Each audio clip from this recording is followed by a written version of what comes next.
Un proyecto de tesis de derecho, de maestría o doctorado de San Marcos tiene por propósito, primero, orientar al tesista sobre de qué manera va a abordar una problemática y cuáles son sus principales propuestas de solución.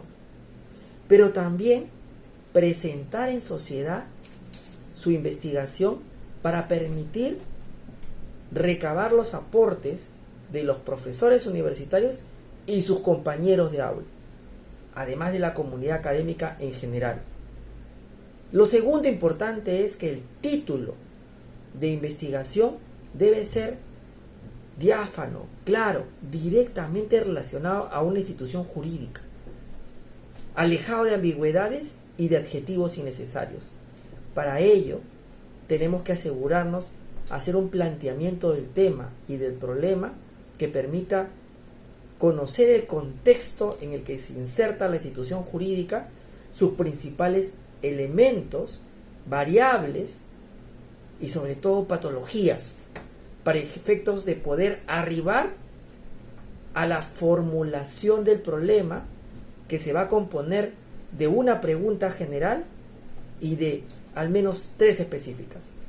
Por ejemplo, podría ser que si mi investigación es sobre el derecho constitucional a la protesta social en la democracia peruana, mi problema principal podría ser si se encuentra adecuadamente regulado en la Constitución el derecho a la protesta en el Perú.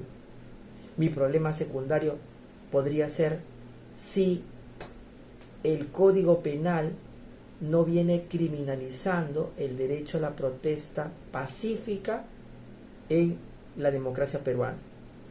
Y un problema secundario más podría ser si, producto de una inadecuada regulación del derecho de protesta, se vienen produciendo detenciones legales y arbitrarias. Y quizás una pregunta más secundaria podría ser si, producto de una inadecuada regulación del derecho de protesta, se producen actos de discriminación contra personas que protestan pacíficamente en el Perú. Como vemos, hay una característica en la formulación del problema. Pasamos de lo general a lo particular. Así las cosas, podemos ingresar a la propuesta de solución, que se puede desmembrar en una hipótesis general y varias hipótesis secundarias, entendidas como suposiciones o presuntas soluciones a la problemática objeto de investigación. En este caso podría ser: se requiere una reforma constitucional para reconocer de forma expresa el derecho a la protesta en el Perú, para efectos de evitar detenciones ilegales y actos de discriminación contra personas que participan pacíficamente de una manifestación social en contra del gobierno de turno. Ejemplo, ¿no? Sigamos avanzando, porque también tenemos la matriz de consistencia, donde básicamente podemos resumir, por un lado, el título, luego viene el problema principal y secundario, las hipótesis principal y secundario y los objetivos. Listo, he acabado mi matriz de consistencia y puedo entrar a explicar mi justificación personal, teórica y práctica de la investigación, para también arribar a continuación a mis objetivos principales y secundarios, que deben estar conectados necesariamente con mi hipótesis y mis problemas y mi título de investigación. Podemos finalizar diciendo que para poder desarrollar una adecuada investigación requerimos de un estado de la cuestión, de un marco teórico compuesto por, primero, los antecedentes del problema, que se componen de las tesis, artículos o libros que antes que nosotros han abordado la problemática.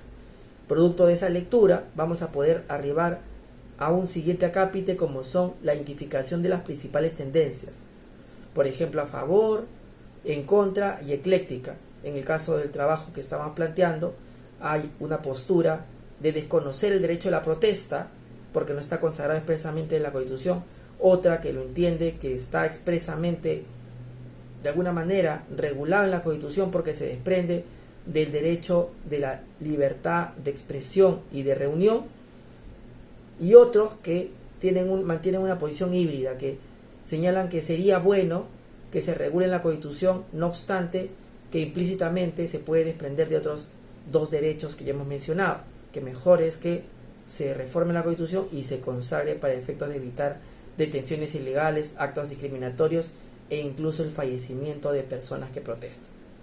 Y así llegamos a el marco normativo, que se relaciona fundamentalmente a identificar las normas que vamos a utilizar en el proceso de nuestra investigación, pero también a las competencias de las instituciones que van a aplicar esas normas. Hay un punto neurálgico en el proyecto de tesis, como es la propuesta tentativa de solución proyectada, donde pasamos a explicar un poco más robustamente por qué entendemos que necesitamos, por ejemplo, en este caso, una urgente reforma de la Constitución y de nuestro Código Penal para efectos de evitar la criminalización de la protesta, y por esto postulamos una reforma constitucional y una modificación del Código Penal bajo criterios de los estándares internacionales del derecho de protesta de la Corte Interamericana de Derechos Humanos y los informes defensoriales. Por ejemplo, hablando en abstracto y sin relación con la realidad social. Así podemos pasar a la metodología del proyecto de tesis, que implica identificar si mi tesis es de carácter jurídico-normativa, no exegética, dogmático-jurídica o sociojurídica. Tenemos que elegir. También nos exigen que planteemos una estructura o índice tentativo preliminar de la tesis. Y aquí parece que se ponen nerviosos porque podrían haber problemas. ¿De dónde saco eso, doctor? Tan rápido, ¿cómo voy a hacer un índice? Tranquilo. Aquí tenemos que tomar las tesis que nos anteceden, los artículos y libros, y de esos índices empezar a construir uno propio, uno que nosotros legitimemos como que estamos a gusto con ese desarrollo y que vamos a empezar a trabajar en los próximos meses. Tenemos que contar un presupuesto mínimo para fotocopias, libros, asistente de investigación, un cronograma de actividades que me permita decir, por ejemplo, mayo elaboro el proyecto de tesis, junio elaboro el primer capítulo y así sucesivamente.